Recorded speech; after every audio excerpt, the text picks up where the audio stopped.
सोमवार की शाम दिल्ली का दिल, हमारा ऐतिहासिक लाल किला एक जबरदस्त कार धमाके से दहल गया। हर तरफ बस क्योस, अफरा तफरी।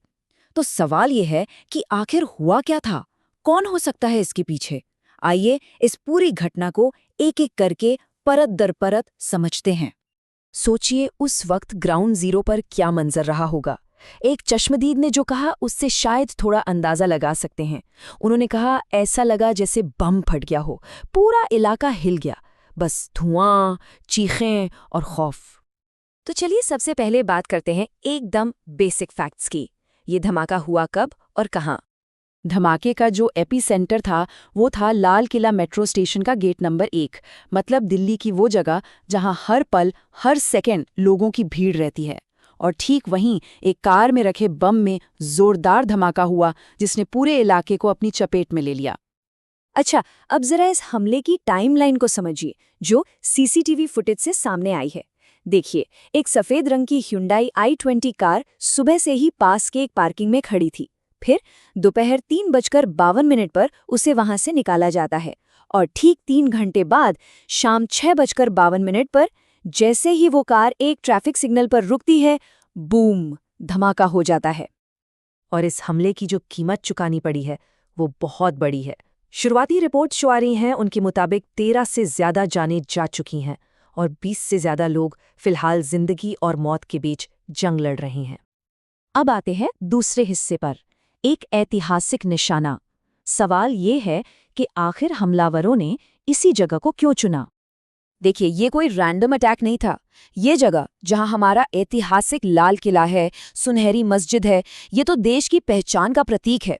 ये दिल्ली के सबसे बिजी इलाकों में से एक है, टूरिस्ट का हब है। और सबसे सबसे चौंकाने वाली बात क्या है? ये एक हाई सिक्योरिटी जोन माना जाता है। तो मतलब साफ है, यहाँ हमला करना ये सीधे सीधे देश के सिक्योरिटी सिस्टम को एक खुली चुनौती देने जैसा है। तो अब सवाल ये है कि जांच का क्या हो रहा है? हमारा तीसरा सेक्शन इसी पर है, एजेंसियां और जांच। धमाके के फौरन बाद देश की टॉप एजेंसियां मौके पे पहुंच गईं। तो चलिए देखते हैं कि इस जांच की कमान आखिर है किसके हाथ में। तो देखिए, 3 बड़ी एजेंसियां मिलकर इस केस पर काम कर रही हैं। सबसे पहले दिल्ली पुलिस, जो लोकल लेवल पर सारी जांच कर रही है। फिर आती है NIA, यानी नेशनल इन्वेस्टिगेशन एजेंसी, जो इसे एक टेरर एंगल से देख रही है। और तीसरी है NSG, जिनकी बॉम्ब स्क्वाड की टीम ये पता लगा रही है कि आखिर ये विस्फोटक था कौन सा। और ये जो पूरी जांच है ना, ये UAPA के तहत हो रही है। UAPA यानी अनलॉफुल एक्टिविटीज प्रिवेंशन एक्ट। ये भारत का सबसे सख्त एंटी टेररिज्म कानून है। इसका मतलब सीधा सा है, एजेंसियां इसे कोई आम क्राइम नहीं मान रही, बल्कि इसे देश के खिलाफ एक हमला मानकर जांच कर रही हैं। अब तक जो शुरुआती जानकारी मिली है उसके आधार पर शक की सुई सीधे सीधे आतंकी संगठन जैश-ए-मोहम्मद की तरफ जा रही है। लेकिन हाँ, ये साफ कर दें कि ये अभी बहुत शुरुआती दौर की जांच है और एजेंसियां हर एंगल से, हर मुमकिन पहलू पर गौर कर रही हैं।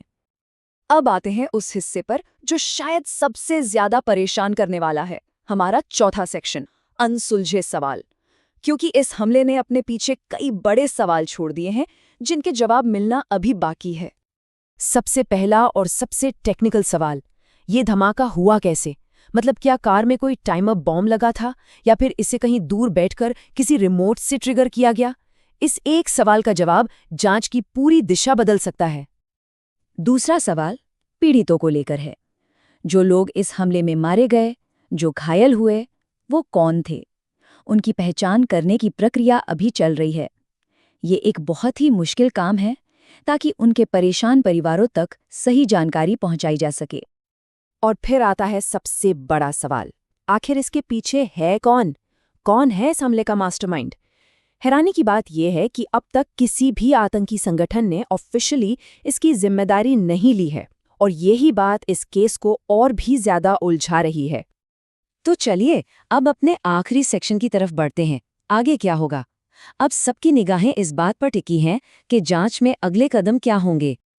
आने वाले कुछ घंटों और दिनों में हमें कई अहम डेवलपमेंट्स देखने को मिल सकते हैं। सबसे पहले तो फोरेंसिक रिपोर्ट का इंतजार है, जिससे पता चलेगा कि किस तरह के एक्सप्लोजिव्स का इस्तेमाल हुआ। इसके बाद दिल्ली पुलिस और एनआईए एक फॉर्मल प्रेस कॉन्फ्रेंस कर सकते हैं, जिसमें कुछ बड़े खुलासे होने की उम्मीद है। जाहिर है, प्रधानमंत्री और गृह मंत्रालय की तरफ से आने वाले बयानों पर भी सबकी नजरें रहेंगी। और हाँ, एक बात तो तय है, पूरी राजधानी में सिक्योरिटी बढ़ा दी गई है और हाई अलर्ट जारी है। देखिए, ये हमला एक बहुत बहुत गंभीर चेतावनी है।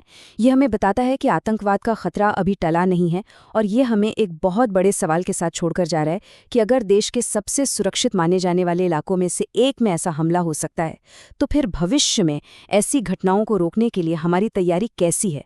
ये एक ऐसा सवाल है जिस पर हम सबको सोचना होगा।